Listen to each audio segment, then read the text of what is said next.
So hi friends, Shri Gurudev सगळ्यांना. कसे आहेत सगळे? मजेतच असाल तर आज गणपती बाप्पाला कंप्लीट 10 दिवस झालेले आहे. उद्या 11वा दिवस विसर्जन होणार आहे. तर आज तब्येत एकदम ठणठणीत आहे, एकदम व्यवस्थित आहे. आज 2 शब्द भावाबद्दल बोलायचे आहेत.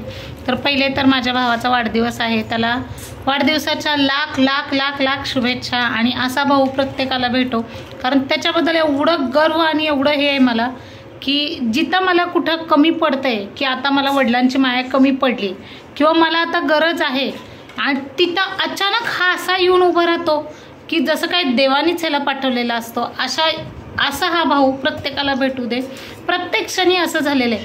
आजारात मी आजारी असल्यावर किंवा काहीतरी दुःख झाले किंवा मनात असं आता वाटतं की आपल्या माणसाची खूप गरज आहे आपल्याला, तेव्हा हा आलेला आहेच. कुठल्याही क्षणात तो तिथं उभं राहिलेला आहे. एक काळी असं झालेलं आहे की मी गावावरून येत आहे आणि मला आता खूप गरज आहे त्याची, तर मला स्टेशनवर सुद्धा आलेलं आहे भेटायला. म्हणजे विचार करा तुम्ही, भावा बहिणीचं नातं हे कसं असतंय. खरंच मला मनापासून वाटतं की त्यांनी यावं.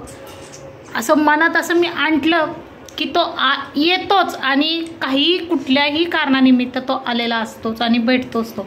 तर खरंच मी ह्या भावाला खूप खूप शुभेच्छा देते आज त्याच्या वाढदिवसाच्या. परत एकदा त्याला हार्दिक हार्दिक हार्दिक शुभेच्छा. असा भाऊ प्रत्येकाला भेटो आणि त्याला माझं आयुष्य लाभो. देवानी त्याला भरभरून सुख समृद्धी देवो. त्याची प्रगती अशीच घडू दे आणि तो कुठंही कमी नाही पडला पाहिजे. असा हा लाखात एक भाऊ आहे. सगळे नाते निभवतो. तसे आत्तापर्यंत जशी त्यांनी साथ दिली तशी इथून पुढं पण माझ्या पाठीशी असाच राहू दे. एक वडील गेल्यानंतरचा जो आधार आहे तो हाच आहे माझ्या मागं. आत्तापर्यंत जसं त्यांनी साथ दिली तशी इथून पण त्यांनी द्यावं हीच मी अपेक्षा करते त्याच्याकडून. आणि असाच पाठीराखा राहू दे. भाऊ हा पाठीराखा म्हणतात आणि तो खरंच तो पाठीराखाच आहे माझा. प्रत्येक क्षणात, अगदी माझ्या लग्नाच्या टायमाला पण खूप लहान होता तो, त्याला कळत नव्हतं, एवढं लहान होता तो, तरी पण तो ज्या क्षणाला भावाची गरज आहे त्या क्षणाला तो उभारला. मला इतकं वाईट वाटतं. तो क्षण मी कधी विसरत नाही. ज्यावेळेस मुलगी नवरी बनून जात असती सासरी, त्यावेळेस हा माझा भाऊ किती वर्षाचा होता? जेमतेम 8-9 वर्षाचा असेल. त्यावेळेस तो इतका लहान होता आणि माझे पाय धुवत होता. मला तो क्षण अजून आठवते. आणि आत्तापर्यंत तसेच अजून पण कुठंही भेटलं, कुठंही आम्ही गेलो, कुठं पण असू दे, अगदी हॉटेलात भेटलो, कुठं पण भेटला की पहिले पाया पडतो. खूप म्हणजे खूप असं त्याला इतकं समज आहे. लहान वयात खूप काही समज दिलं देवानी त्याला. आणि अशीच त्याची बुद्धी राहू दे. असंच बहिणींवर प्रेम करू दे. आणि परत एकदा त्याला वाढदिवसाच्या खूप खूप शुभेच्छा. दाजी तुला दत्ता आहे नाव पण दाजीच म्हणते. स्वातीचं आहे. स्वातीचं पण खूप लाड करतो. इतकं म्हणजे इतकं स्वातीच्या लग्नात इतकं छान केलं त्यांनी. वडीलधारा एक म्हणतात ना, तो प्रकार त्याच्याकडून शिकलं पाहिजे. भाऊ हा कुठं कमी नाही पडला पाहिजे. आता मी मोठी आहे पण अगदी मोठ्या मला समज नाही. मला 2 मुलं झालेत, मोठे आहेत माझे मुलं, 14-15 वर्षाचे मुलं आहेत माझे. मला समज नाही, एवढं त्याला समज आहे. अजून अनमॅरिड आहे, त्याच्यासाठी मुलगी शोधतोय. पण मुलगी पण शोधायची त्याला त्याच्या ह्याची पाहिजे, त्याच्या म्हणजे त्याला शोभली पाहिजे अशी मुलगी पाहिजे आहे. कारण खूप शिकलेला आहे तो, खूप समंजसपणा आहे.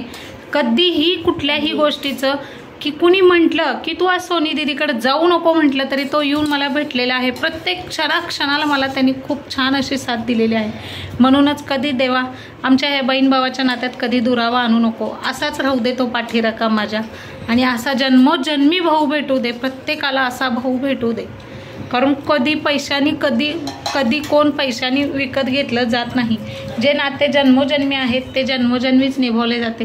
किती असे किरकोळ नाते आले, फालतूक नाते आले, मानले तेवढ्यापुरतं, त्यांच्या मतलबापुरतं मानून गेले.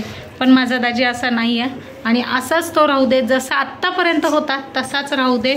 आणि परत देवा स्वामी नरेंद्र स्वामींना प्रार्थना करते, गणरायाला प्रार्थना करते, सर्व देवांना प्रार्थना करते की ह्या भावाला उदंड आयुष्य लाभू दे, त्याचं आरोग्य छान राहू दे, त्याची भरभराटी अशीच होऊ दे आणि सुखी समाधानी राहू दे. आहेच तो सुखी समाधानी, अजून पण राहू दे. आणि असंच बहिणींवर प्रेम करत राहा.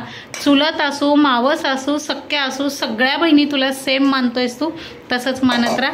तर इथंच मी आपला हा छोटासा व्हिडिओ थांबवते. आणि भावाबद्दल मला खरंच खूप अभिमान आहे.